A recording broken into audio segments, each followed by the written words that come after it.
cervejeiro, salve cervejeira, muito bem-vindos a mais uma edição do Pindoreta Cast, podcast das boas cervejas e da boa conversa fiada. No episódio de hoje, a gente vai falar um pouquinho sobre cervejas belgas. A gente vai falar e vamos fazer o sacrifício de tomar algumas cervejas também. E aí eu estava pensando quem era o convidado legal que a gente poderia chamar para esse papo e eu lembrei de um amigo que já foi para a Bélgica várias vezes, faz cerveja em casa, gosta de fazer cerveja belga e o melhor, cara, o cara trouxe duas cervejas muito legais para a gente tomar. É um prazer te receber aqui, cara, nos estúdios Pindoreta, meu amigo Enzo Molinari. Grande Enzo. Cara, tudo certo? Tudo em paz aí, não? Tudo certo, cara. Um prazer poder participar aqui desse projeto de vocês aí, cara. Maravilha. Falar sobre cerveja é sempre uma alegria muito grande. Maravilha. Tudo que envolve cerveja é legal, né, cara? É sempre bastante divertido e gostoso. É minha paixão, cara. Pô, cara, esse assunto aí que a gente vai conversar, assim, eu tenho certeza que a gente conseguiria ficar falando horas, né? E vamos começar pelo início mesmo, cara. Me conta um pouquinho como é que foi o teu interesse por cerveja e mais especificamente por cerveja belga, cara. Comece lá do começo da história. Vamos voltar uns 20 anos aí, talvez. Cara, eu sempre gostei de tomar cerveja, né? Quando é piazão, a gente tomava qualquer cerveja, né?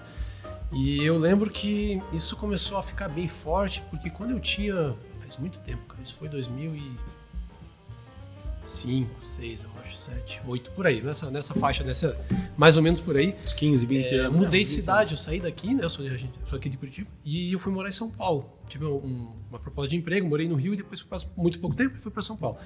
E eu não conhecia nada lá. Então, assim, as minhas noites era... experimentar coisas. Exato. Então eu ia no mercado e lá tinha Pão de Açúcar. E na época o Pão de Açúcar, que hoje já não tem, mas ele era muito forte nisso. Na época não tinha tanta cerveja assim. Hoje você vai na gôndola, tem muita cerveja. E eu dava uma passeada no mercado, porque não tinha muito o que fazer. E eu comecei, eu lembro que a primeira cerveja diferente que eu tomei foi aquela jamaicana Red Stripe, lembra? Tem até hoje, né? Garrafinha de xarope. Isso. Eu olhei, cara, que coisa estranha, né? Vamos tomar. E eu vi que ela era um pouco diferente. Ela nem é tão diferente de uma mainstream, é uma mainstream jamaicana, né? E aí foi indo. Aí eu lembro que eu comecei a tomar franciscana, aí Paulaner, daí, aí fui pra Duvel. Aí quando eu fui pra escola belga, eu falei, cara, isso aqui é muito diferente. A Duvel tem bastante tempo aqui, né? Eu lembro quando eu tinha uns 20 e poucos anos, já tinha Duvel aqui. Já tinha. Tinha, mas ainda era um pouco especializado, né? Hoje, você vai em qualquer mercado, tem, né? Eu lembro aqui em Curitiba, assim, que o primeiro lugar que eu fui que tinham as belgas, assim, bastante belga, era no Jokers. Uhum. Tinha Chimay, tinha Duvel, tinha outras trapistas lá. E talvez até esse meu interesse passe um pouco por isso, porque a gente acabou tendo bastante acesso a belgas aqui.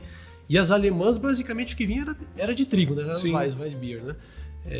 E tinha bastante belga, então aí eu lembro que a hora que eu fui pra belga eu falei, cara, legal. Mas ainda antes de me interessar bastante por cerveja, eu fui para o mundo do vinho. Eu gosto muito de vinho, gosto bastante ainda. Eu ainda quero fazer um sommelier de vinho, sabe? Eu também gosto. Eu gosto muito e eu gosto muito de, às vezes, de tomar vinho assim, porque me faz esquecer um pouquinho os problemas do trabalho, né? Mas, cara, eu tava pensando aqui também, a hora que você falou, eu lembro assim, quando eu comecei a gostar de cerveja, assim, eu tinha um hábito de ir aqui no mercado municipal, no Armazém da Serra, que eu acho que era a única loja que existia na época, assim, e toda semana eu ficava comprando cervejas diferentes porque eu gostava de colecionar rótulo, cara. Interessante, né? Cada um começa de um jeito, assim, né? Eu colecionei tampinha. Coleciono até hoje, eu guardo algumas, mas hoje eu guardo mais de...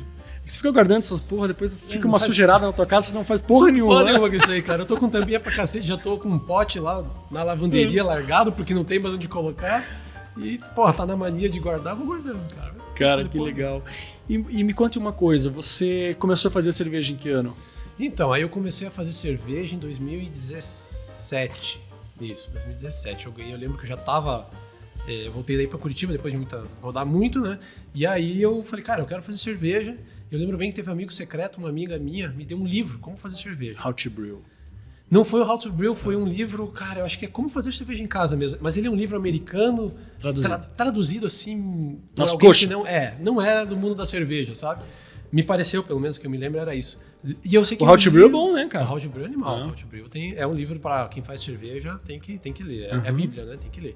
Eu acho que, pô, acho que a gente tinha aqui, cara. Tinha uns livros. Tinha uma época que a gente comprava uma porrada de livro aí, tinha o How to Brew por aí, cara. O How to Brew é fantástico, cara.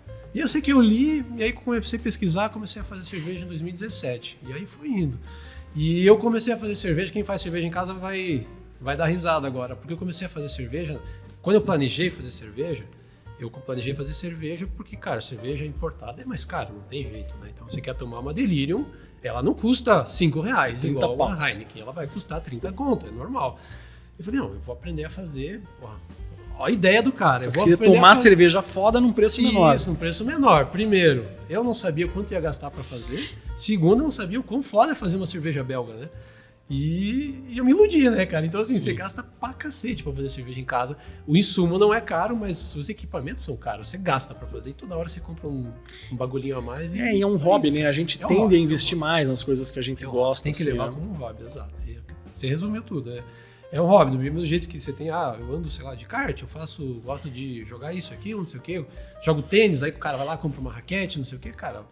O cervejeiro caseiro compra panela, compra equipamento, sai do alumínio e vai... Você joga tênis também? Não jogo tênis. É que eu tenho um grande amigo que joga tênis e aí eu lembrei dele. Cara, eu quando eu comecei tentei fazer cerveja, minha cerveja sempre ficava uma bosta. E aí eu sempre cagava no final, cara, porque eu tinha um hábito de... Como é um ciclo muito longo, levava 7, 8 horas, eu fazia um churrasco enquanto eu tava fazendo a cerveja. E eu ia bebendo durante o dia. E aí no final eu sempre fazia... Cara, uma cagadinha diferente, assim. E eu, enchi o saco dos caras pra cá. Cara, aconteceu isso. Tem alguma dica? O que eu faço agora? Tal. E aí teve uma vez, eu falei, desisti de fazer esse negócio de cerveja, cara. Dá muito trabalho. Eu lembrei, teve uma vez que eu fiz uma tripa. E uma vez foi no começo, eu fazia muito também. Não fazia churrasco, mas eu ia bebendo. Não, vou bebendinho. Só que, cara, demora. E é isso que você falou. No final você já tá cansado, sem paciência e meio bêbado, né? E aí eu lembro que tinha que colocar coentro. Eu falei, vou colocar um pouquinho a mais aqui. Fudeu. Puta, ficou uma Fudeu. Fiz isso com uma cerveja com cravo uma vez. Coloquei Meu Deus do céu. Bom, primeiro que assim, colocar cravo já era uma ideia de jirico, né, cara? Eu ainda errei na dose. Agora eu lembrei, cara, eu queria te perguntar um negócio do... Você já foi em loja nos Estados Unidos, em loja de homebrewer, assim? Não, cara. Quando eu fui pra lá, que tem muito tempo, eu não fazia cerveja ainda. Cara, quando eu tenho uma irmã que mora lá e tinha uma... aquelas épocas de dólar a 2 contos, assim, eu ia muito pra lá, né? E aí ia quase todo ano lá visitar ela e aproveitava pra conhecer algum outro lugar. E aí eu ia nas lojas e sempre comprava um equipamento legal, assim. Cara, era impressionante, assim, a quantidade de coisa, tesão que como eles começaram muito antes, né, cara? Muito mais tempo do que a gente, assim. Eles estão muito na frente. Cara, os equipamentos, assim, os caras já tinham uma indústria que fazia o equipamento com aquela sacadinha que você tinha que fazer a gambiarra aqui, sabe? Não, cara, o equipamento dos caras, as leveduras que eles têm acesso lá são... Uma vez É difícil concorrer com os caras, é difícil. Minha mulher quase me matou, cara. A gente era... Eu não lembro se a gente era namorado ou se a gente era recém-casado, assim. Mas um dia a gente foi pra Buenos Aires e daí eu fui numa loja de comprar equipamento de cerveja e tal. E, cara, o cara tinha um fermentadorzinho, assim, um barrilzinho de inox de 9 litros. Mas era um tesãozinho, assim, cara, de inox, redondinho e tal. Eu falei, puta, eu vou comprar esse barrilzinho aqui pra fazer uma chopeirinha em casa, né? Só que era um trombolho, né, cara? Daí eu pensei, vou pegar e vou colocar as roupas sujas dentro pra eu poder otimizar o espaço na mala, né?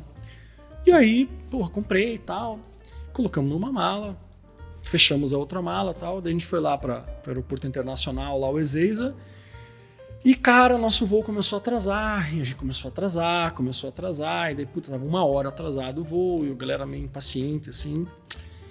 Daqui a pouco eles começaram a chamar o nome da minha mulher no microfone, né? E ela ficou, regalou o olho e falou, o que aconteceu, tal. E aí eu fui com ela até o tinha um guichezinho da companhia do lado de dentro, assim, no embarque ali. Ela falou, você é a Ana Carolina? Assim, eu sou. Essa mala aqui é sua? Cara, era a minha mala, Tava o fermentador com o nome tava no nome dela. E o que aconteceu, cara? A polícia Você tirou quer do raio. Não, cara, eles acharam que era uma bomba. Aí a polícia tirou da esteira, levou e falou: o que é esse negócio aqui? Porra, minha mulher só me olhou assim e falou: cara, eu vou matar você. Aí eu falei: cara, desculpa, ó, a mala não é dela, é minha. Isso é um equipamento pra fazer cerveja e tal. O cara, abre a mala aí. Eu abri a mala. Aí a gente voltou, ela falou: cara, vou te matar, Douglas. Conseguiu trazer? Não, tu trouxe, na boa. Mas eu não sei, acho que o cara viu o formato, porque parecia mesmo um míssil o negócio, sabe? Estranho, diferente, não tá acostumado. Muito massa. Mas falando em viagem, cara, queria, assim, falar bastante com você sobre... Pô, eu gostei muito de te trazer aqui, porque você, cara, tem uma bagagem muito legal sobre as tuas viagens pra Bélgica, né? E aí eu queria que você contasse pra gente, cara, como é que foi a tua primeira viagem, o que você quis fazer, pra qual lugar você foi, as cervejarias. Então, cara, vamos começar lá, por aí. Nossa, não, a Bélgica é um lugar fantástico pra mim, assim, cara. E ela abriu a mente, assim, sobre cervejas de uma forma, você vai pra lá. Eu posso falar da Bélgica porque eu fui pra lá, né? Eu acho que se eu tivesse ido para a Alemanha e fosse um amante da escola alemã de cerveja, teria acontecido a mesma coisa, Inglaterra a mesma coisa, Estados Unidos, enfim. Mas você vai para lá de um jeito e volta de outro, cara. Agora até mesmo o Maurício, um amigo meu, ele foi para lá e, cara, é a Disneylândia cervejeira, né? A Disneylândia da cerveja. Então, e você foi na primeira vez já para Bruges, para Bruxelas? Você foi primeiro para um lugar, depois você foi para outro? Seria legal você até falar um pouquinho das regiões lá. A gente fez... A Bélgica, assim, ela se divide basicamente em duas regiões, né? Que é a região norte e a região sul. Até falam que o que une a Bélgica é a cerveja, porque eles não se bicam. Então você está na região sul... O idioma é diferente, né? Isso, na região sul eles falam francês. O inglês falam na Bélgica inteira. Na região sul eles falam francês.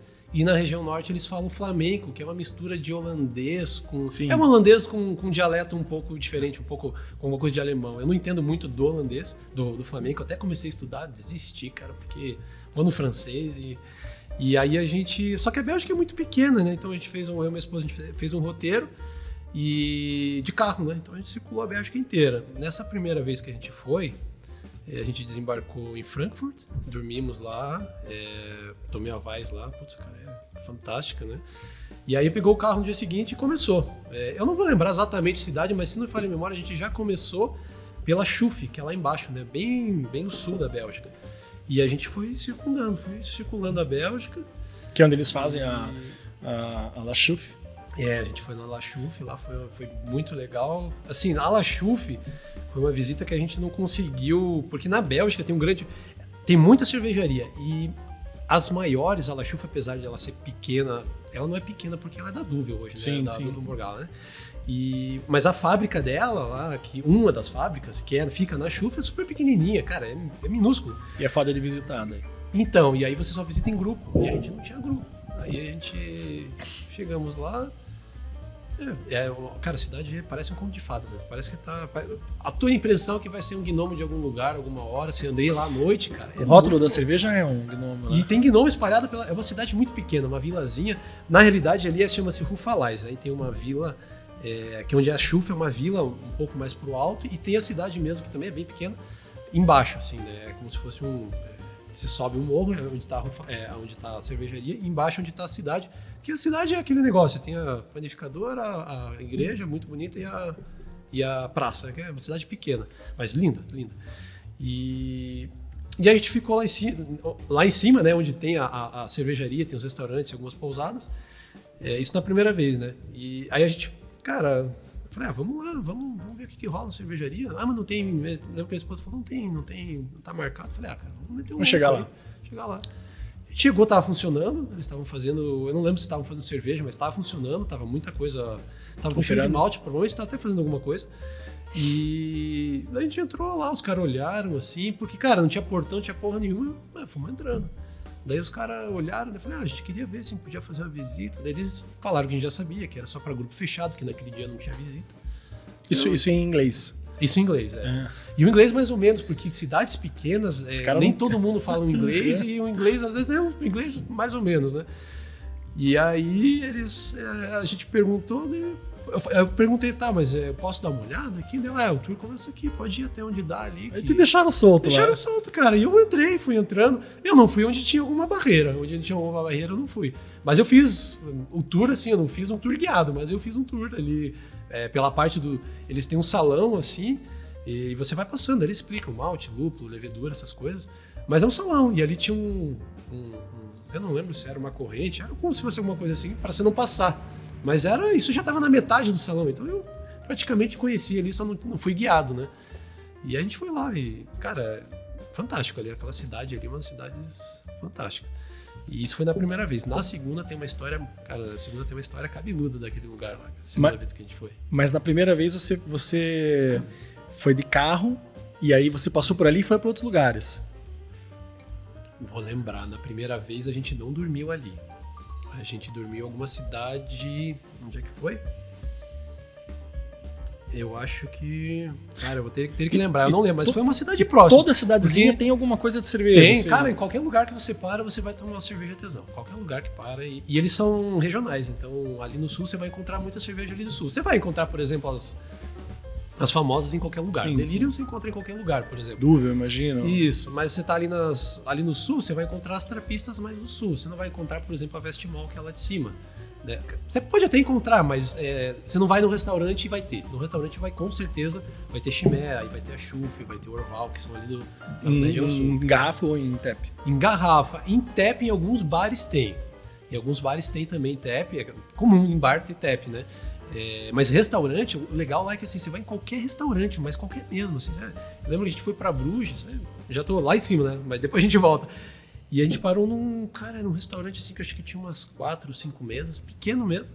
Cara, o tap dos caras era animal. O tap não, era garrafa só, e era animal, cara. Eu lembro, era do Pulan, eu acho que era o nome. Era um restaurante que só servia frango, assim. Minha esposa comeu a salada, que até hoje ela fala que ela tem que voltar lá pra comer. E, cara, você abria a carta lá, era só cerveja tesão, cara.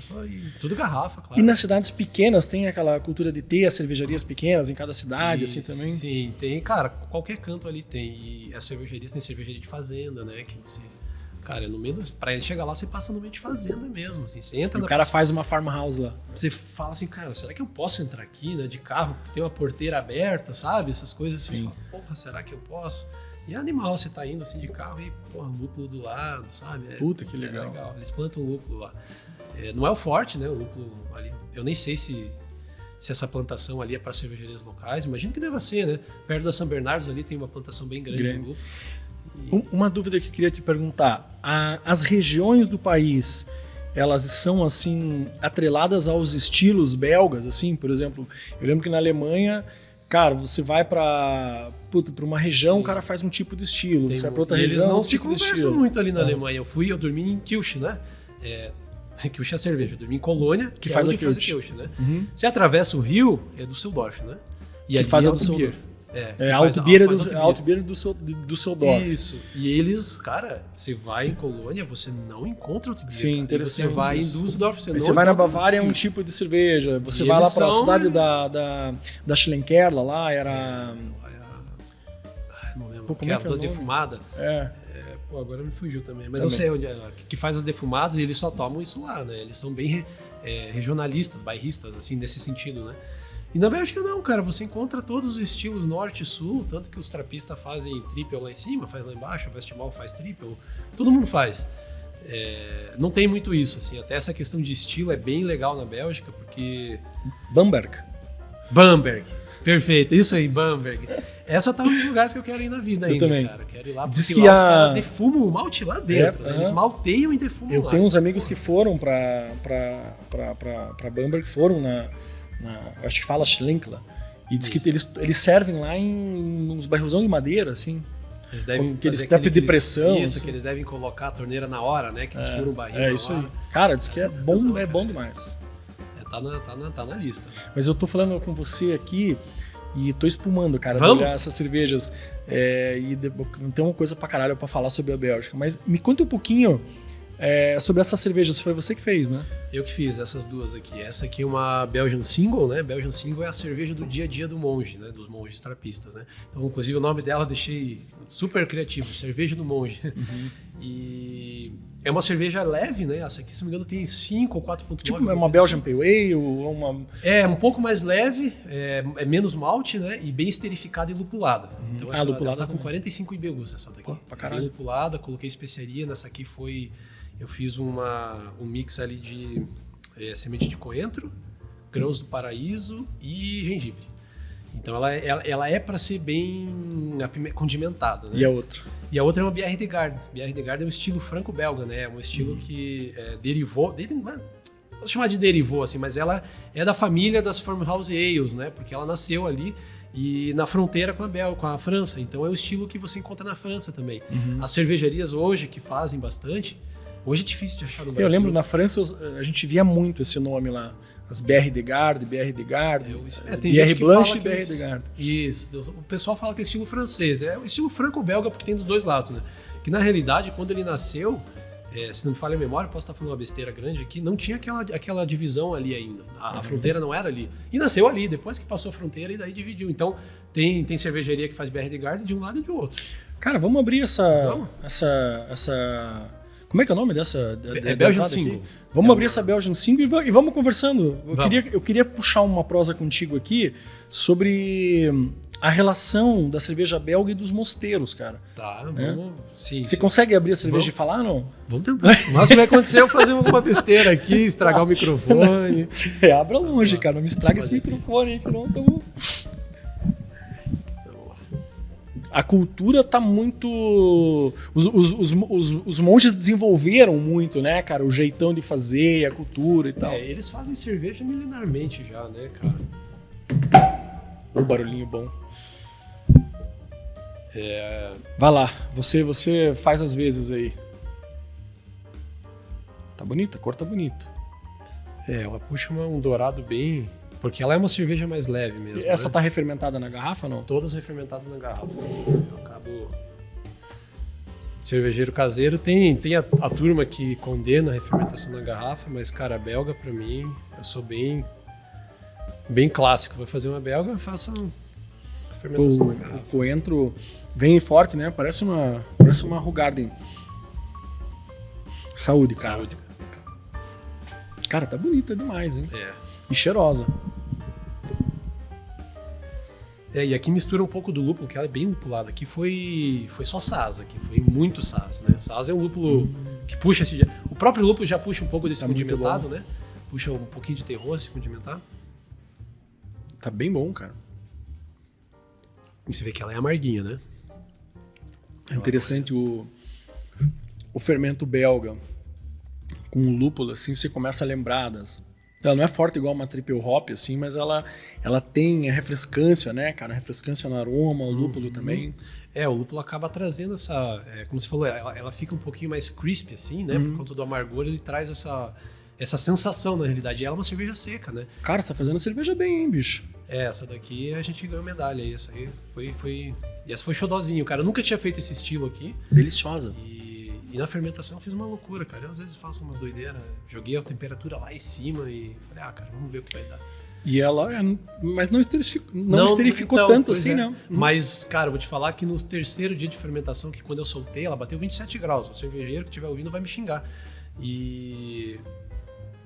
Mas eu já tinha pesquisado bastante sobre a cepa, né? Enfim, cara, ficou um cheirão de banana em casa, porque... Eu ia te falar isso aí. Cara, mas eu pensei que Douglas, eu tinha pensei cagado. Eu Caguei, né? Essa daqui, puta, me empolguei. Porque às vezes a gente se empolga mesmo, faz cagada, né?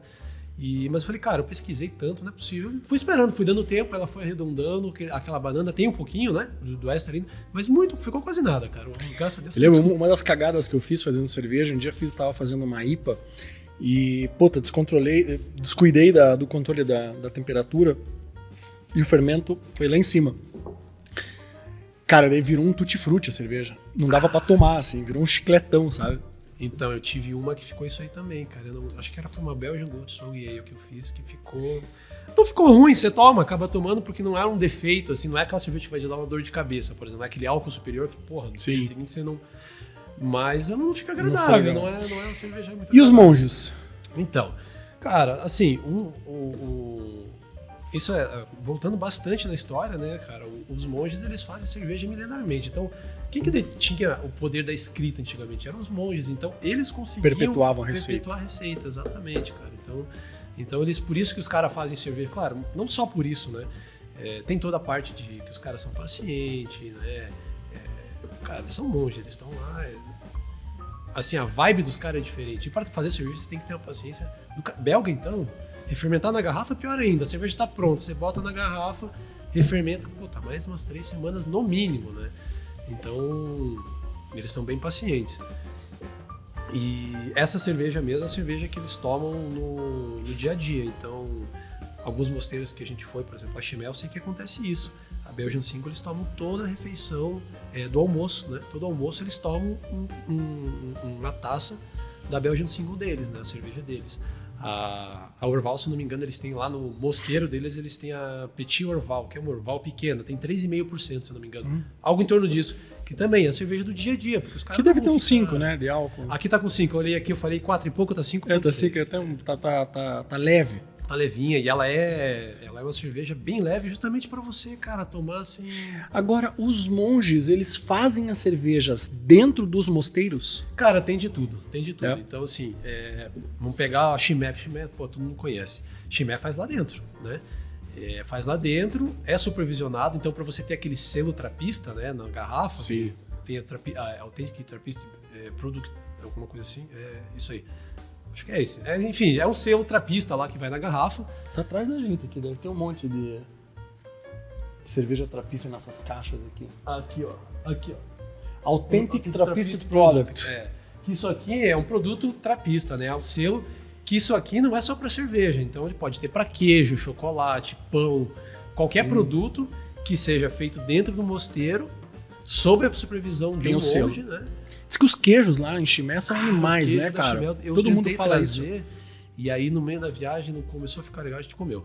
Cara, eu acho que é o melhor queijo que eu comi na vida. É que é foda, porque assim, você tá numa experiência lá muito tesão. Sim, sim. Então eu não sei até que ponto o queijo era tudo aquilo, ou eu tava numa vibe, numa experiência que deixou aquilo melhor, sabe?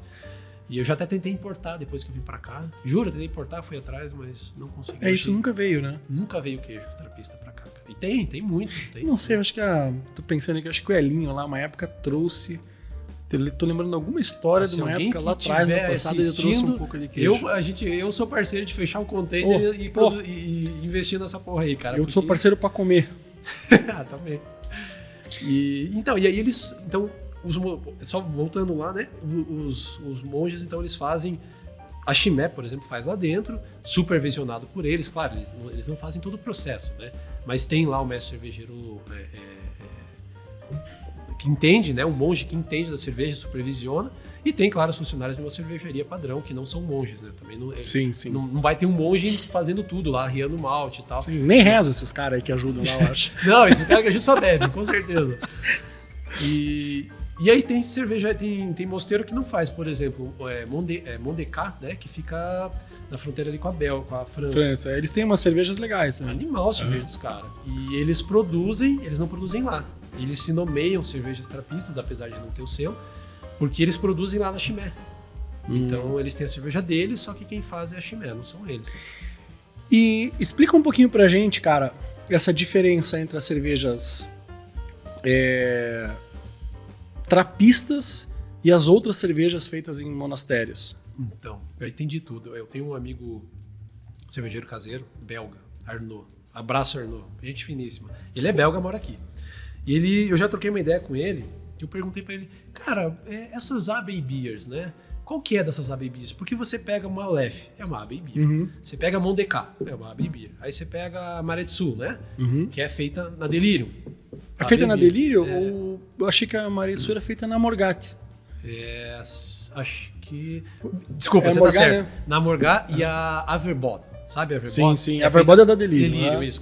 Sempre confundo essas duas porras. Eu tenho a impressão que a receita de algumas Averbod deve ser, cara, muito parecida com a receita da Delirium. Porque você toma as duas cervejas, alguns estilos assim... Eu acho que deve ser a mesma levedura, provavelmente. Isso deve dar um DNA fudido, assim. Deve dar que dá um perfil muito característico, né? Mas aí, então, o que esse meu amigo falou, cara? Ele falou assim, cara, é marketing, velho. É marketing. Porque, assim, o que é uma Abbey Beer? É alguma cerveja que tem relação com o monastério. Então a Lef, por exemplo, há 1000 anos atrás, era feita pelos abades lá da abadia de Lef, né? Sim. Que fica ali em Dinan. E em algum momento isso eles deixaram de fazer, ou... A Lef tem uns estilos fodidos. Pô, eu lembro... Eu acho um custo bem... Tinha uma época que vinha a Radius, vinha... Cara, vinha uns 4 ou 5 tipos de... Rituel 9, né? Rituel, isso aí, 9 em francês, né? Que é uma garrafinha pequenininha, 250ml, tesão de cerveja. E não vem mais, nunca mais veio. Igual a Hoegaarden. A Hoegaarden tinha uma época que vinha a Rosé, que era uma cerveja super boa, né? Também, né? Não veio mais. E aí, em algum momento, né, na questão da Lef, em algum momento, os monges emprestaram um nome, a receita. Acha-se que emprestaram a receita, porque na realidade, para você se chamar de uma Abbey Beer, pode ser só o nome do mosteiro, você chama de Abbey Beer. Mas também pode ser que o mosteiro que produz lá, mas não tem o selo, é uma Abbey Beer também. Então, assim, é muito genérico. E o que é um mosteiro trapista? O trapista, o mosteiro trapista, tem um aqui em Ponta Grossa, aqui no interior, aqui perto de Curitiba. Então, assim, o trapista, ele é da ordem cisterciense, né? Da estrita observância. Então, é uma ordem religiosa, é um mosteiro trapista. Mas para ter o selo trapista, do produto trapista, aí sim, ele tem que ser produzido dentro do monastério, supervisionado por monges, ou por um monge, e o lucro revertido só para as causas, para a ideologia. Ou causas... E na Bélgica eles falam inclusive isso, eles falam, quando você toma uma cerveja trapista, você faz caridade. É muito legal, isso eu vi isso uns 2 ou 3 lugares. Padraiada fazendo marketing há 500 anos. E aí você toma feliz, fala, pô, tô ajudando o mundo muito, aqui. Muito bom, cara. Puta, que ideia boa. E são poucas cervejarias, né? Que tem o selo trapista, acho que 7 ou 8. Hoje são 9, até fiz um artigo esses dias falando isso aí, porque tinha uma austríaca que vai perder o selo aí, porque os monges vão embora. A que eu perdeu faz pouco tempo, a Spencer tirou também. A Spencer era americana, é americana, né? Ela ainda existe, mas eles, pelo que eu entendi, eles acabaram com a operação. Não tava, por algum motivo não estava sendo viável para eles, né? Interessante. Então eles acabaram. A austríaca Engel, uma coisa lá, não sei nem falar, Engels alguma coisa assim, que eles...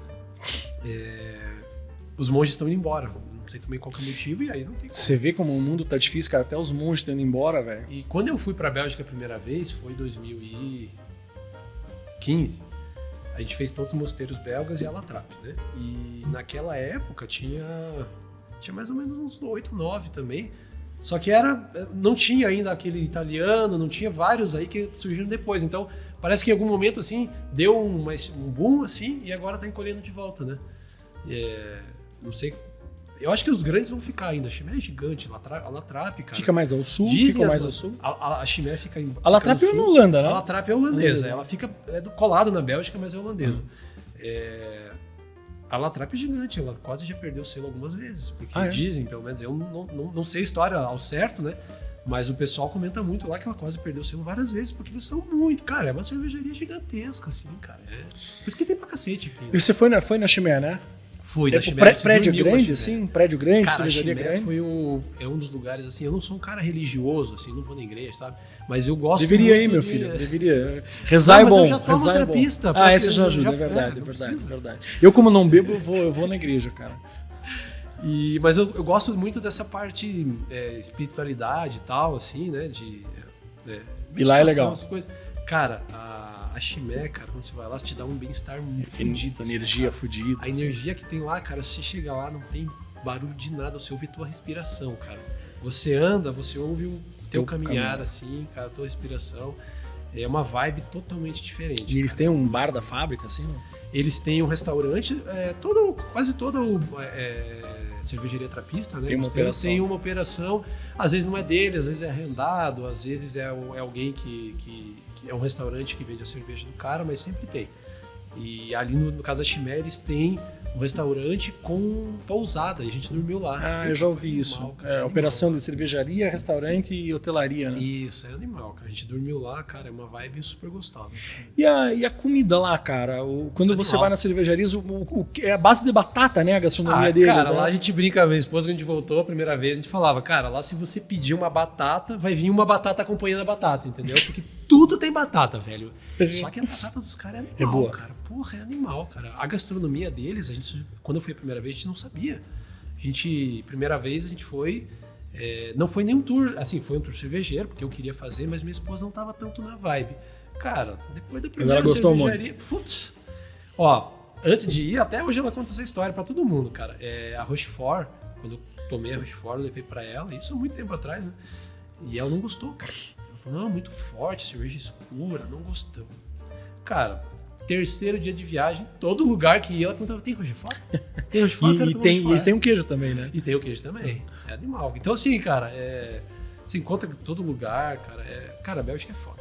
Você come bem, bebe bem? Come muito bem, cara. A gastronomia deles, assim, a gente já foi pra França, na minha opinião, é melhor que a gastronomia francesa.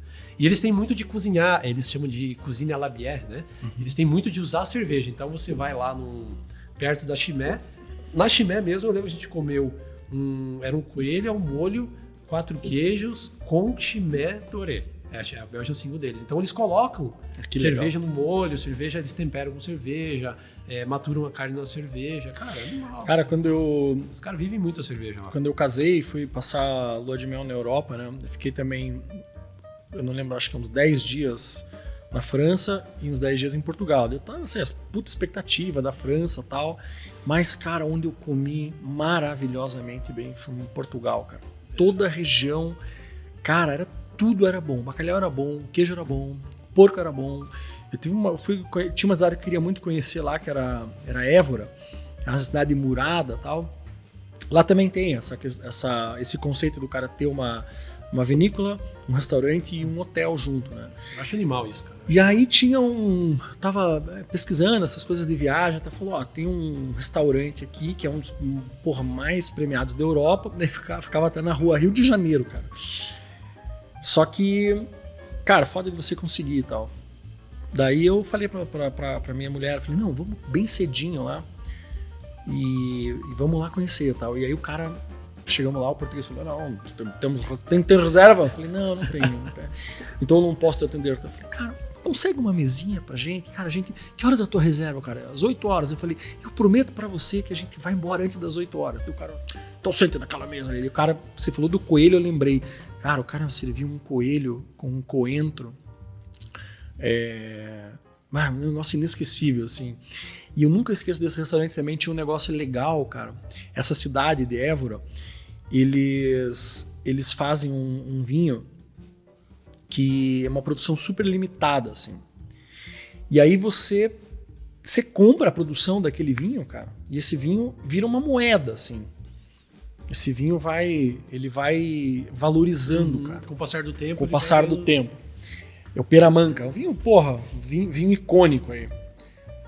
E aí eu lembro que eu cheguei no restaurante assim, tinha umas 20 garrafas de Peramanca, assim, nos pupitres, assim, umas etiquetinhas do ano. Cara, quando eu cheguei perto, assim, tinha um vinho que era 9.000 euros. Daí eu falei, cara, o que é isso aqui? Ele falou, isso é um Peramanca 83. Então, assim, vira o ano, cara, aumenta, tipo, $500 a cotação do vinho, assim. Eu falei, puta que pariu. Daí o cara falou, olha, tem gente aqui que investe em vinho, como a produção é muito pequena, eles colocam um pouquinho no mercado e os outros investidores compram. E aí nesse restaurante tinha, assim, eu falei, cara, que genial, né, cara, legal, né? Sim, vai valorizando com o passar do tempo, né? Muito louco. Então você pega um vinho lá de... Cerveja tem muito isso, até antes de entrar aqui, de começar a gravar, eu tava olhando que você tem a Straff aqui, né? Garrafa numerada. Isso daí vale um dinheirão, essas garrafas. Vale? Antigas, cara. Porra, esses dias eu vou guardar essa garrafa, então. Cara, porque é a mesma coisa. Você pega, mas essa aqui é 2016. Puta, aí vai indo. Sim. Na Bélgica tem um lugar... Você vai falando, eu vou lembrando, né, cara? Você falou disso, eu lembrei de uma história que você chegou ali na... Eu já mudei pra outra história. Você falou que você chegou no restaurante, deu um chablazinho ali no cara e liberou, né? Quando a gente foi a primeira vez, cara... hoje a Westvleteren, né, que é aquela cerveja trapista que você só consegue comprar lá, né? Westvleteren. Como é que fala? Então, a gente perguntei lá pra um cara, para 2 locais, e os dois meio que eles se dividiram, era um casal. E um deles falou que era Westvleteren, né? Westvleteren. Que eles têm esse, puxa, esse negócio. Gutural, a língua. E aí a gente chama Westvleteren, né? Westvleteren. E aí, cara, eu queria muito essa cerveja, porque, cara, só compra lá, né, velho? E aí diz que é uma experiência bem pitoresca, assim, você toca uma campainha, vem um cara, e daí ele vende assim, só um pouquinho, primeira né? vez que a gente foi, eu sabia que tinha que reservar, porque hoje até se faz pelo site. Na época não tinha, eles nem tinham site, eu acho, sei lá. Mas não tinha pelo site, você tinha que ir de carro, era um drive-thru lá. E eles têm um restaurante do lado. Essa é uma das abadias mais fechadas que tem para visitar, é bem fechado. E tem esse restaurante. E no restaurante funciona assim, tem uma lojinha. E eu já tinha pesquisado, já sabia disso, que na lojinha, você abre a lojinha, você compra o que tem. E às vezes não tem nada. E às vezes só tem queijo, às vezes só tem pão. Cara, os caras não estão muito... O negócio deles não é ser... Vender cerveja. Não é ser famoso. Eles vendem para garantir a operação do mosteiro. E aí, a gente... Cara, eu não sabia que carro a gente ia alugar carro na hora e tal. E a gente falei, não, vamos pegar na lojinha do mosteiro, né? Lembro que era uma quinta-feira, tava chovendo, tava um tempo, cara, horrível. Abri às 10, chegamos 9h30. Eu falei, minha esposa, tem que chegar cedo, porque, cara, se tiver só 6 garrafas, eu vou me estapear por aquelas garrafas lá. Aí eu lembro que começou a dar 9h40, 9h50, começou a chegar alguns carros, assim, tudo turista, né? Cara, deu 5 para as 10, eu tava na porta já, assim, né, cara? Eu vou fila.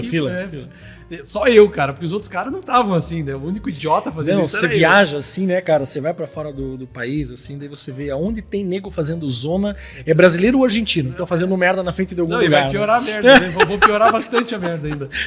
E aí, cara, 5 por aí. E o pessoal lá dentro já, é uma porta de vidro, assim, o pessoal lá dentro olhando, assim, que tava arrumando um restaurante pra abrir. Porra, um cara na porta, enchendo o saco, né? Mas beleza, daí abriu, já sabia que a lojinha era pra esquerda. Cara, já quebrei pra esquerda, nem olhei pra frente, né? Cara, uma baita placa, assim, no beers for sale today. Então não tinha cerveja aquele dia. Eu falei, cara, desesperou. Douglas, acabou com o meu dia, cara. Fiquei puto, cara. Daí eu falei, pô, o que a gente vai fazer? Caralho, cara. Daí eu conversei com ela, ela falou, não, a previsão é só na terça-feira que vem. Era quinta, cara. Eu falei, caralho, fodeu, cara. A gente ficava, acho que até sábado lá. Ali na região. Depois a gente ia pra Bruxelas e não ia voltar, sem chance. Falei, caralho, fudeu, cara. Aí a gente pegou o carro. Onde, que cidade é a Westvleteren fica em Vlieteren. E ali do lado tem a São Bernardos.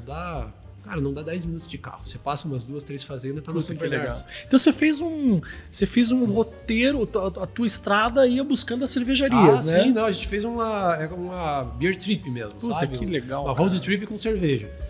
E aí eu peguei o carro, fomos pra São Bernardo. Lembro que cheguei lá puto, né, cara? E lá a gente não tinha conseguido visita mesmo. E lá eu sei que era uma cervejaria bem grande, a gente não ia conseguir muita coisa. Aí passei na lojinha, depois eu vou contar da história das taças. Toda a cervejaria a gente comprava taça. Sim. Comprei as taças, meio puto já. Daí eu lembro que eu peguei uma São Bernardo's Wood Aged, né? Na madeira, só tinha lá. Me empolguei, comprei mais cerveja, porque eu já tava puto. Falei, então me dá essa cerveja aqui e tal. E voltei, mas no meio do caminho eu falei, cara, eu preciso conseguir essa cerveja de algum jeito, né? E, cara, em Bruges, na região, Vlieteren fica perto de Bruges. Você encontra 20 euros a garrafa. E você sabe, não é a mesma coisa de você comprar no mosteiro, né? Cara, aquela experiência. Aí a gente chegou lá, daí nisso já era horário do almoço, a hora que a gente voltou. Fui no restaurante, tomei as 3, né? Eles têm a Blonde, a 8 e a 12. Tomei as 3 e tal, comi lá, puta, fantástica a comida lá. Tem um sorvete que eles usam a cerveja junto, é animal. E aí eu já tava meio alegre, né? Aí no que a gente saiu, eu vi que tinha carro, tava aberto o drive-thru onde pega a cerveja. E eu vi que tinha uns carros entrando, tinha fila de carro. Daí eu olhei pra minha esposa assim, falei, cara... Mas isso lá na Westvleteren. E lá na Westvleteren, porque o mosteiro fica do outro lado da rua, tem uma ruazinha pequena e o restaurante do outro lado. Sorte. Só que assim, só entra quem tem a placa do carro. Então lá tinha um senhor olhando assim, uma prancheta, ele olhava e olhava assim, né? Então ele olhava a placa do carro e o carro. E todo mundo parava lá, colocava o caixote e ia embora. Porque ele já tinha inclusive pago, né? E aí eu falei, foda-se, vou embicar o carro aí, que se foda. Eu olhei, dei sorte que não tinha ninguém mais atrás, eu era o último carro. Embiquei lá e o cara olhava assim, dava pra ver que ele tava procurando assim, e não achou, né? Porque ele não tinha dado placa por nenhum. Cara, meti um miguezão, daí eu falei, meu amigo, é o seguinte, cara, a gente é brasileiro, cara, meu sonho é tomar essa cerveja. Cara, rodei 20 mil quilômetros pra chegar aqui, nunca mais vou voltar aqui, é minha única chance na vida de comprar cerveja. Cara, foi muito engraçado que ele olhou pra um lado, assim, olhou pro outro e falou, vem aqui comigo. Quando o cara dá uma olhadinha pro lado, Aí foi muito engraçado que ele pegou, daí ele tirou 2 caixinhas assim do pack, ele tinha tipo uma guarita, tipo caixa deles, era um caixa numa guarita, e ele olhou pro lado e falou, a caixinha era 15 euros, se não me engano. Não, era 20 euros. 20 euros cada caixinha. Ele falou, só não espalhe isso na cidade, porque senão os locais vão querer fazer a mesma coisa. Tô abrindo essa exceção porque você é do Brasil, você é de fora. Porra, cara, fiquei pinto no lixo, cara. Eu voltei muito feliz. Eu lembrei de uma história que a primeira vez que eu fui pra Mendoza, né? Tem um restaurante lá animal chamado Francis Mallmann. Eu acho que é 1840 Francis Mallmann. E todo ano tá entre os 3 melhores restaurantes da Argentina. E aí eu falei, cara, temos que ir nesse restaurante. Mas era uma merda de conseguir a reserva, cara. Também se liga assim, só tem daqui a 15 dias. Nossa, vai ficar 5 dias, uma semana e tal. E aí a minha mulher é toda certinha, né, cara? E eu sou todo erradinho, né, cara? Eu falei pra minha mulher, não, eu consegui uma reserva lá, vamos lá. Ela, mas como você conseguiu? Não, eu liguei lá, expliquei, fizeram a reserva. Eu falei, cara, eu vou até lá. Se não der certo, eu vou lá, tomo alguma coisa e vou embora, tal, né? Não custa tentar, né? O nome já tem, né, cara? O nome você já tem. Daí eu cheguei, assim, pegamos um táxi, puta, era longe, fica dentro de uma bodega, um restaurante, assim. Quando chegamos na porta, uma menina super bonita, super bem vestida, assim. Falou, pois não, o senhor tem reserva? Eu falei, sim, eu olhei pra ela, assim, tenho. Dela com uma pranchetinha, assim. Como é que é seu nome? Eu falei, meu nome é Douglas Salvador, tal, dela. Olhou, não achou, dela olhou pra mim. E eu olhei pra ela, assim, ela olhou pra mim com uma cara assim, o seu grisalho, eu sei que você não tem reserva. E eu olhei pra ela com uma cara assim, eu sei que você sabe que eu não tenho a reserva. Quebra essa pra mim. Mas ela foi assim, super elegante, ela falou assim, senhor, a gente está um pouco cheio hoje, você se incomodaria de esperar um pouquinho, alguns minutos para uma mesa? Eu convido vocês a sentar numa grama para tomar um vinho. E eu falei, não, a gente não se incomoda de forma alguma, né? Não tem pressa, inclusive. Tal. Daí, cara, eu lembro assim que a gente... eles colocaram a gente assim num... É uma casa, só que tem uma varanda. E essa varanda tem um gramado com algumas mesas de ferro, assim, que é pra galera esperar, tal. E aí eu sentei na mesa, assim, cara, um calor, cara, era verão, cara, Mendoza no verão, assim, é um tesão, assim, porque anoitece 9 da noite e é 35 graus, nossa, assim. Delícia. Uma lua, cara, daí, puta merda, a mulher que serviu um vinho, eu, na frente da minha mulher, olhando a lua, eu falei, Deus é muito bom, né, cara? Cara, e daí a minha mulher olhou e falou assim, pô, você é um vagabundo, você não tinha reserva. Eu falei, claro que eu não tinha, né? Ela falou, pô, deu certo, cara. Então, certo, cara. Eu falei, olha, se não desse, a gente voltava, não tem problema nenhum, cara. né? Cara, tem que meter o louco, cara. Mas essas... porque assim, a gente tem que aproveitar a oportunidade, né, Douglas? Pode ser que você nunca mais tenha aquela oportunidade que tá perto ali. Então você tem que tentar, cara. Mas você tava falando da experiência que você teve lá na La Chouffe, ou em La Chouffe. Teve alguma outra história que aconteceu quando você voltou a segunda vez, né? Sim, tem dessa segunda vez, porque na segunda vez que a gente foi, eu já me senti em casa lá. Foi muito engraçado. Quando a gente chegou lá, minha esposa, a primeira coisa que ela falou, que a gente chegou lá, ela falou, cara, feels like home. Parece que a gente tá em casa. Porque, cara, é uma vibe diferente. Lá eles vendem cerveja como alimento, assim. Não é muito essa vibe que a gente tem de... que a gente tá perdendo muito agora, de beber pra ficar bêbado. Não, eles bebem pra degustar algumas vezes. Claro, às vezes o cara quer beber pra chapar mesmo. Mas às vezes, a maior parte das vezes, ele quer beber o que a gente tá fazendo aqui. Cara, que delícia, bom. Ficou muito boa a cerveja, cara. Ficou bem legal. Se quiser abrir a outra aí, fica... Não, você é um abridor de cerveja aqui, cara. Eu sou um degustador hoje, hein? E aí a segunda vez... Vou abrir pra você essa. Cara, até o mosquito quis vir aqui, ó. Viu? Tão boa que até o mosquito quis tomar um banho. Tomar um golinho. E a segunda vez, cara, foi assim, a gente foi pra França, tinha um amigo que tava morando na França, e a gente ficou na casa dele, né? A gente fez França ali, o padrão de Paris, ele tava em Paris, na verdade. E eu combinei com ele que fim de semana, pô, cara, você trabalha fim de semana, eu vou aí na segunda, você trabalha, sexta-noite a gente pega o carro e... Cara, tirar dessa lâmpada. Olha a luz, olha a luz. Melhor vir pra cá, né? Aí não pega... Será que vai pular ou não? Vai. Vai? Acho que vai. Não sei se vai pular muito, mas pular vai, com certeza. Ô, diabo. Caralho. Puta, que legal o cheiro. Desculpa te cortar, me relembra o que é essa daqui mesmo? Uma BR Degard, você falou, Degard, né? essa é uma BR Degard. Ah, ó, o maltezinho já é diferente, hein? Isso, é uma cerveja bem maltada, é uma cerveja de guarda, né? BR Degard se traduz em cerveja de guarda mesmo, né? Então, é uma cerveja que você... Viu, ligaram uma batedeira lá em cima, um liquidificador? Puta la vida. Cara, que coisa linda isso aqui, hein? Cara, essa é uma receita que... Você pode cortar isso aí depois. Cara, eu faço a receita, é esperar medalha, velho. É o quê? Esperar medalha. Manda pra concurso e espera medalha. Não corta, depois faz o Reels disso aí e publica. Cara, porque é uma receita, velho, que... Essa daí é a terceira leva já. Ajustou alguma coisa assim nela ou não? Cara, eu vou ajustando um pouco da temperatura de fermentação. A última eu dividi o lote, fiz 2 cepas de... Cara, diferentes. desculpa. Saúde. Que Saúde. dessa fonte nunca seque. Nossa, eu acho fantástico. E ela já tá aqui, viu? Ela tá com 1 ano de garrafa. Cadê? Isso, ela tá com 1 ano de garrafa já. Cara, 1 ano e que meio de malte produção. diferente, né? Ela tem E ela melhorou muito na garrafa. Porque no começo ela tinha E tem condimentado um pouco mais então, forte. ela tem um caramelo assim, mas que corta, né? Não é um caramelo enjoativo, assim. Exatamente. Ela é pra ter esse caramelo do malte, um caramelado do malte, né? Um abiscoitado, né? Um toffee. E junto esse éster frutado, lembrando um damasco. Mas essa é bem mais alcoólica, né? Essa tá com 7. Essa tá com 7%. 7 já é aquela cerveja que você lembra dela no outro dia, quando você toma. Contava muito. E tinha, na época que a gente montou o Clube do Malte, que era um empório lá no centro e tal. Às vezes ia lá de noite, ele tomava uma, tomava 2, tal. Daí na hora de ir embora, cara, tem aquela hora que você tem um divisor de águas na tua vida, né? Se você for embora naquela hora, vai dar tudo certo, você vai acordar bem.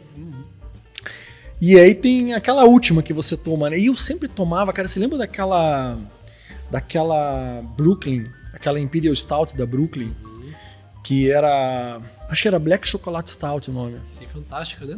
Muito boa. Cara. Porra, uma cerveja de 10% de álcool e, cara, super equilibrada e tal. Puta, eu tomava uma daquela, eu adoro fumar um charuto com uma cerveja porrada, assim.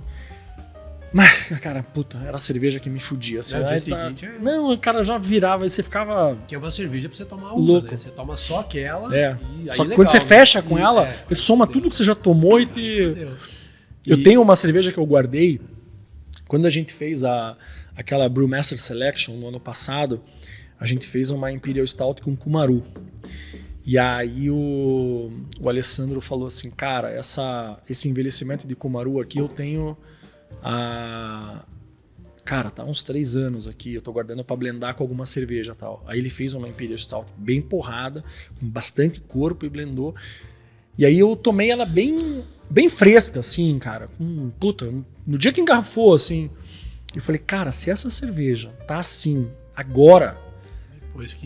Depois aí eu peguei e falei assim, puta, eu vou levar umas 40 cervejas pra casa. Aí peguei 4 caixinhas e guardei na minha casa. E faz 2 anos. E aí eu tomo, mas também, cara, a cerveja com mais de 10% de álcool. E ela tá evoluindo. Aí o que eu... Ela tá cada vez mais tesão. E o que eu faço agora? Eu não consigo tomar uma garrafa inteira, porque é 375. Me chama. Resolvemos esse problema aí. Cara, eu pego aquele... Não sabe aquela bombinha que você põe a tampa de borracha no vinho? Sei, eu pego, abro ela, ponho a bomba de borracha e pum. E aí eu tomo ela umas 2 ou 3 sentadas. Cara, eu ponho assim, ó, um tanto assim, parece um cappuccino, assim, e fumo um charuto e ela aguenta o charuto inteiro, cara. Pô, fudida a cerveja, cara. Eu gosto de... Isso que eu acho legal da cerveja. Você faz um ritual ainda. Você faz um ritual pra tomar a cerveja. Você não senta e, dá 4 goles ali em 30 segundos e pronto, né? E essa daqui, cara... ela ficou bem boa. O maltado sobressaiu muito, porque como ela já tem 1 ano, a cerveja oxida, não tem jeito. Sim. Ela vai oxidar. E aqui nesse caso a oxidação é positiva, porque ela traz um pouco mais desse adocicado, né, que você tá pegando. No começo não tinha tanto. Tinha, mas não tinha tanto. E ela vai saindo depois. Mas eu tenho tomado, assim, bastante cerveja lager, tenho tomado bastante cerveja maltada, muita cerveja inglesa, cara. Puta, as cervejas que eu mais gosto, assim, hoje são as inglesas, assim, cara, que tem um trabalhozinho de malte super, elegante, um lúpulo na medida certa, pouco álcool, pouco corpo. Aí você toma assim, cara, você toma um canecão de 500 ml, cara, e você não sente nada, assim. Mas o que eu achei legal, cara, que assim, essa cerveja tem bastante malte e ela tá equilibrada. Eu não gosto daquele malte caramelão, assim, que vai enjoando, né? Não, cara, também pra mim não... Assim, até vai... Depende da ocasião, né? Depende da ocasião, né? Se você tem, dependendo da ocasião, você vai degustar ali, como você falou, vou tomar uma garrafa em 2, tudo bem. E o conceito dessa cerveja BR Degard, você tem BR Degard de diversas cores, com maltes diferentes? Cara, né? a BR Degard... Tá, assim, vamos lá, né? Tem um livro que se chama Farmhouse Ale, eu não vou lembrar o nome do... Phil alguma coisa, Phil e o sobrenome do cara é bizarro. E ele fala sobre a BR Degard, assim. BR Degard é muito mais a forma de fazer a cerveja do que um estilo propriamente dito. Ali na Bélgica, cara, é uma coisa que me marcou muito. Eles usam muito os ingredientes da própria fazenda ou coisas locais, assim, né? E uma coisa que me marcou muito na Bélgica, daí eu vou fazer essa introdução e vamos chegar na BR Degard, eles não ligam muito para estilo, cara. Estilo é muito uma coisa de americano, tanto que os guias, o BA e o BJCP são americanos, né? Tá falando isso com o Junqueira, cara. A gente... Ele falou, cara, eu tô muito mais preocupado em fazer um líquido tesão do que associar alguma porra, né? Faz todo sentido isso. Eu entendo o fato de você ter um estilo que é para você saber... Claro, você vai no mercado, você entra lá no Clube do Malte. Você sabe se você quer uma cerveja forte, fraca, escura. Você tem que dar esses parâmetros. Isso, exato. Mas assim, eu sou 100% de acordo com o Junqueira. Você tem que mirar numa coisa legal, numa cerveja boa. O estilo, cara, se existe o estilo, se não existe, cara, isso é um conceito, né? Um parâmetro. Então, na Bélgica me chamou muita atenção que em vários bares, cara, mas assim, não são poucos. Cerveja da casa. Cerveja da casa, aí você entra assim, Brun, é o Bruin, né? Que é cerveja escura, cerveja morena. Blonde, Bruin. Blonde. Tem lugar que você entrava, tinha assim, Blonde, Ambré, né? E Brun. Né? Que legal, né, cara? E era isso, cara. Eles não falavam... Cada polaco de uma colônia, você tomava uma Bruin num lugar, na outra era outro tipo, na outra... E aí uma é de 6%, outra é de 10%. Eles não ligam muito pra isso, sabe? Eles querem uma cerveja boa. Então, claro, eles vão dar nomenclatura, até porque as cervejarias que exportam tem que dar nomenclatura. É um lugar, assim, fascinante, né? Porque... A gente nem falou de belezas naturais e de arquitetura, que diz que, cara, os castelos lá são lindos, as paisagens são lindas, né? Minha esposa saiu de lá, ela falou, fiquei amiga de uma princesa, porque tem um castelo que a gente visitou lá, e realmente era uma princesa mesmo, né? Tinha quase 90 anos, mas era uma princesa, né? Porque parece que a mãe dela ainda estava viva, não sei exatamente, não lembro exatamente da história, mas ela estava lá recebendo os convidados lá, visitava o castelo. A gente fala de cerveja, mas as duas viagens que a gente fez, a gente mesclou bastante. Na primeira foi mais, a segunda foi mais pancadão, porque daí minha esposa já tava na vibe, e daí ela... Já tinha parceiro pro crime? Tinha uma hora que até eu tava enjoado, cara, porque tinha dia que era só cerveja, daí, você quer dar uma quebrada, né? Sim. Mas na primeira, ela era assim, a gente fazia passeio turístico de dia, daí normalmente escolhia um restaurante de cervejaria, tinha algum passeio relacionado à cerveja, e claro, no fim do dia era sempre bar, né? A gente escolhia uns bares legais, ou cervejaria que ficava aberta até mais tarde. Mas, cara, é muito legal a arquitetura. Porque você vê a arquitetura, a paisagem, aí você tem cervejas leves, cara, você tem Witbiers sensacionais, aí você tem cerveja Sazon, azeda, tem tudo, cara. Aí você tem os monastérios, as abadias, você tem as cervejas trapistas. Aí, cara, eu queria entrar nessa parte da prosa contigo, né? E as cervejas de fermentação espontânea, cara, de levedura selvagem, quem é que gosta dessa porra lá? Como é que se enxerga esse... Em 2015, a primeira vez que a gente foi, a gente notou que não tinha muito... Não é que não tinha muito público. Não era uma coisa muito comercial, eu imagino, tão né? Divulgado. Popular. Hoje, todo mundo conhece Cantilhão. Todo mundo conhece. Lá e aqui, né? aqui Mesmo aqui também. Na época, pouca gente conhecia. 2015, eu mesmo não conhecia muito de alambique. Eu sabia que existia, mas aqui eu nunca tinha tomado uma. Eu fui tomar a primeira alambique lá na Cantilhão. E foi uma experiência de merda a primeira, porque na Cantilhão o que funciona? Eles são bem tradicionais. Então você tem a famosa cerveja da jarra. O que é a cerveja da jarra? É uma alambique jovem, de até uns 6 meses normalmente. Para uma alambique é jovem, né? Porque tem alambique de 3 anos, de 5 anos, de 1 ano, 2. E ele serve numa jarra sem carbonatação, ou seja, sem gás, e quente. E, cara, você não tá esperando aquilo. Ele até fala, ele dá uma brifada, ele fala, ó... Não é todo mundo que gosta. Esqueça a cerveja comum, essa aqui ele explica mais ou menos. Mas, cara, pra mim aquilo ali foi uma quebra de paradigma. Mas o que você sente, assim? Você sente aquela acidez fodida e o que mais você consegue captar, assim? Cara, né? é uma cerveja muito complexa, né, cara? Porque a jovem já não é tão complexa, essa da jarra não é tão complexa, mas ainda assim é bem complexa. Agora você tem lambique que são blends de 3 levas, de 4 levas. Então você blenda ali uma lambique jovem com uma de 3 anos, com uma de 1 ano e meio. E, cara, isso dá uma complexidade fodida na cerveja. São cervejas azedas, cervejas intensas, né? Mas apesar de ser azeda, não é uma cerveja enjoativa, uma cerveja difícil de tomar. São cerveja, é difícil falar isso porque para quem nunca tomou vai ser um pouco marcante a primeira vez. Mas é como se você tivesse tomado a cerveja a primeira vez na vida. Cara, você toma e fala, cara, que coisa... Primeira vez que você tomou Skol, pô, achei amargo. Sim, hoje você toma Skol e fala, cara, é uma água isso aqui, né? Não é amargo, porra nenhuma. Você se acostuma ao paladar. A Lambique não tô comparando com o Skol, pelo amor de Deus, mas... a Skol lançou a Skol Lambique agora, você ficou sabendo ou não? Quase acreditei, cara, quase acreditei. Mas assim, ela é uma cerveja que apesar de amarga, azeda, ela é gostosa de tomar, cara. E é complexa, você tem muita nota de couro, Eu queria te pedir uma gentileza, cara, que você pudesse explicar um pouquinho pra gente a diferença de uma cerveja alambique para uma cerveja tradicional, de uma fermentação espontânea, porque tem muita gente que assiste esse programa aqui que não faz a menor ideia do que nós estamos falando. A cerveja é fermentado. É fermentada, né? É um fermentável. Foi fermentada. Então, na cerveja comum, você faz ali um moço cervejeiro, coloca o malte, lúpulo, tal. E depois você entra com a levedura. Então a levedura você pega de um laboratório, uma cultura de levedura que já existe. Você sabe porque existem milhares de leveduras. Você sabe exatamente qual é aquela levedura. Você coloca a levedura ali porque você já sabe o comportamento dela e o que resultado ela vai te trazer na cerveja. Então o que você está falando assim se eu vou fazer uma IPA, eu tenho um tipo de levedura para fazer IPA. Se eu for fazer uma Pilsen, uma Lager Pilsen, eu trabalho com um tipo de levedura. Uma Weiss é outro tipo de levedura. Exato. Tal. E cada cerveja vai ter uma temperatura de fermentação diferente, que você controlando bem controlado, você sabe exatamente o que ela vai te dar lá no final. É um processo mais controlado. A Lambique não. A Lambique os caras fazem lá. Vou pegar o exemplo da Cantillon, por exemplo.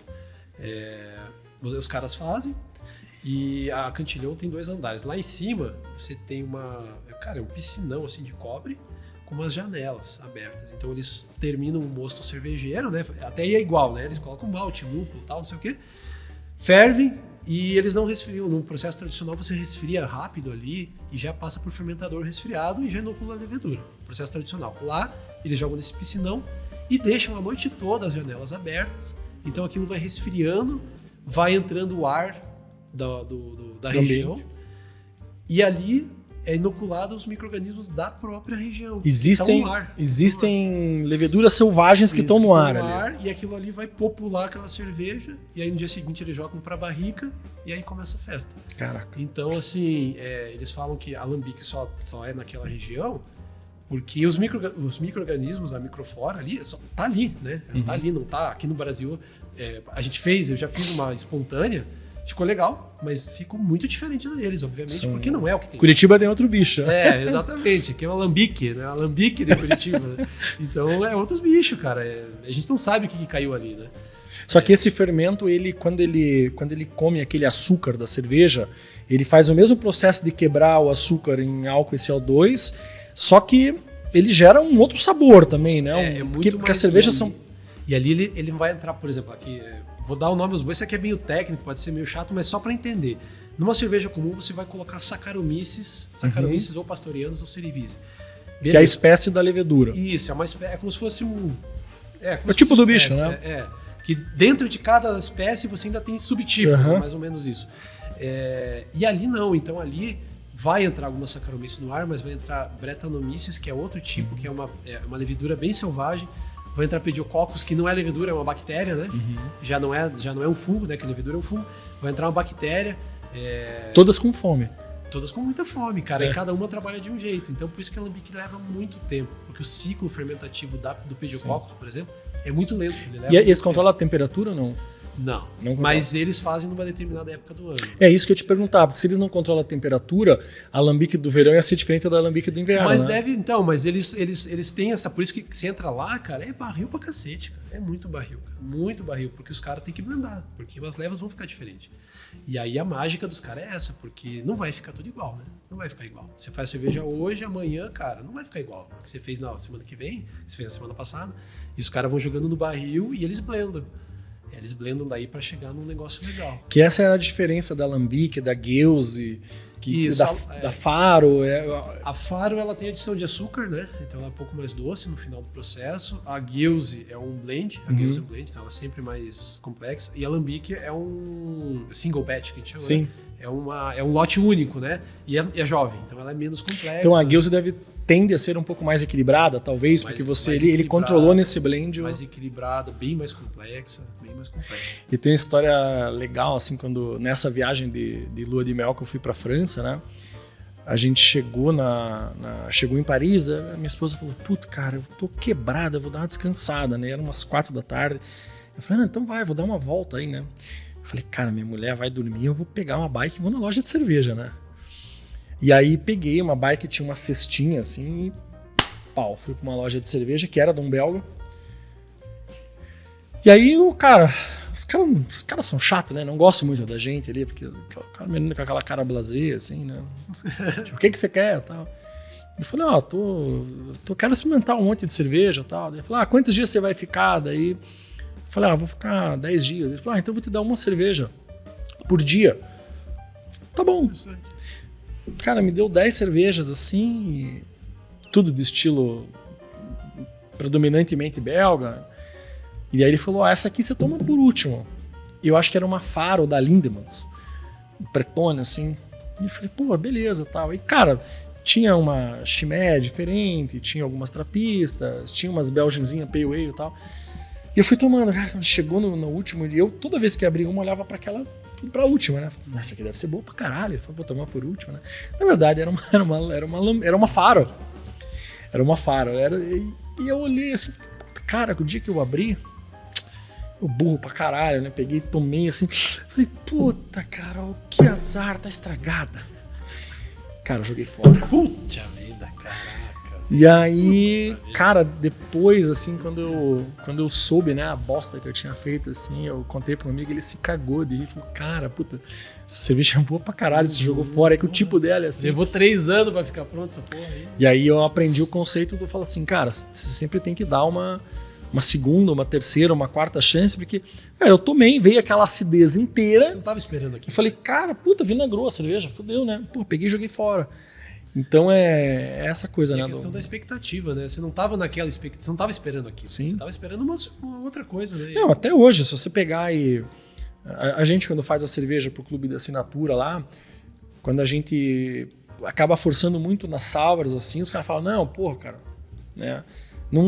Tem muita gente que adora, né? Eu acho que o Brasil faz sours legais, essa coisa da fruta tropical, com a sour acho que deu super certo, mas ainda tem muita gente falando, cara... Não desce, muita gente que não gosta. É de paladar, você tem que acostumar, né? Sim. A primeira vez que você toma uma sour, não vai descer redondinha, né? Você tem que acostumar o paladar. Cara, você tá de parabéns pelas cervejas, viu? Obrigado. Estão boas, estão bem legais.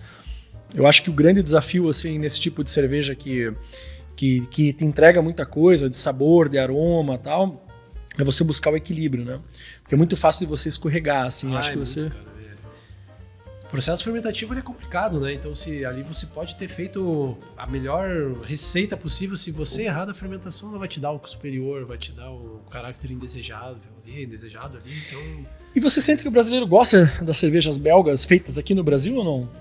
Cara, aí entra um pouco a gente não tem acesso a muito às leveduras que eles usam lá, né? Isso, pelo menos assim, eu sei que na indústria é um pouco diferente, embora não tanto, né? Porque é muito caro. Mas eu acho que sim, eu acho que tá melhorando muito essa parte de cerveja belga. Eu sou um pouco chato porque eu sou muito amante da cerveja belga. Mas eu tenho visto cada vez mais cervejas belgas, brasileiras, né, no estilo belga, bem feitas aqui, né? O concurso brasileiro de cerveja sempre tem coisa fodida aí, né? Você tem muita cervejaria fazendo coisa... as Wilds, que não são belgas, mas vão puxar para aquela... Não são lambiques, porque você tem inoculação da levedura, mas lembram muito, né? E o Brasil tá fazendo isso muito bem. É interessante isso, né? Eu acho até que as cervejas de concurso assim são cervejas que os caras acabam fazendo para os próprios cervejeiros, né? Sim. E quando você vai para assim, porra, pra gôndola do supermercado, não tem muita cerveja belga.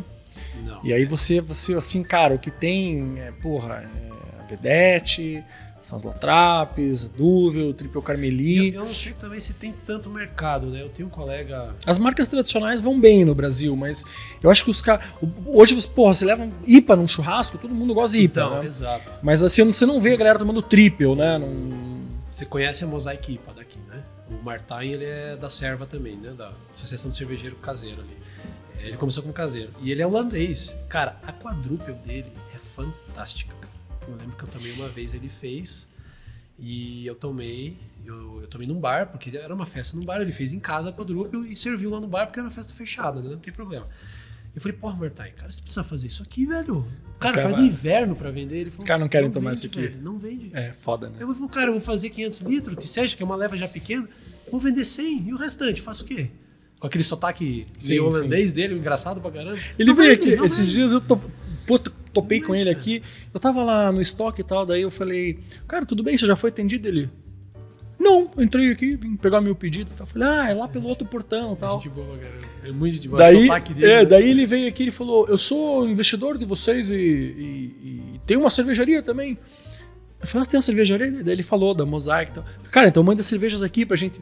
Aí na semana passada, ele deixou as cervejas e o pessoal tomou e disse que gostou um monte, cara. A Mosaic é animal, cara. É muito... Cara, eu acho que é uma das melhores IPAs que a gente tem hoje no mercado. Que legal. Se não a melhor. Eu gosto muito da Mosaic IPA. E eu acho engraçado, porque, cara, ele faz estilos animais, assim, cara. Ele faz... Porque ele é holandês, né? O holandês é colado na Bélgica ali. Então a quadrúpula dele, puta, cara, é fantástica. E ele faz outras coisas legais. Eu vou começar a fazer IPA. Porra, Marta, IPA, velho. Cara, mas é o que vende, cara. Porra, ele não vai... Ele vai fazer o que vende. O que você gosta, você faz pra beber em casa, né? Então... Cara, Enzo... Faz parte. Cara, não sei o que foi melhor, se foram as cervejas ou a conversa, mas, pô, achei legal pra cacete tudo que a gente falou. Você já fez uma série de artigos, né, sobre essa tua experiência na Bélgica, na nossa revista aqui. Eu nunca fui ainda. Cara, tô louco pra ir. É foda você sair 15 dias e ficar viajando assim. Te inveja um monte ali. Com certeza, o dia que eu for, eu vou te pedir uma porrada de dica. Com certeza. Mas eu queria te agradecer, cara, bastante aí a tua disponibilidade, ter dividido com a gente essa tua experiência e puta, valeu, cara. Obrigado, eu acho que o papo foi ótimo aí. Eu que agradeço, Douglas. Cara, falar de cerveja, principalmente cerveja belga, pra mim é um prazer muito grande, cara. Sempre que você quiser, é só chamar. Tô aí, tô do lado aí. Legal, cara. Obrigadão, hein? Eu que agradeço. Gente. Valeu, fechou.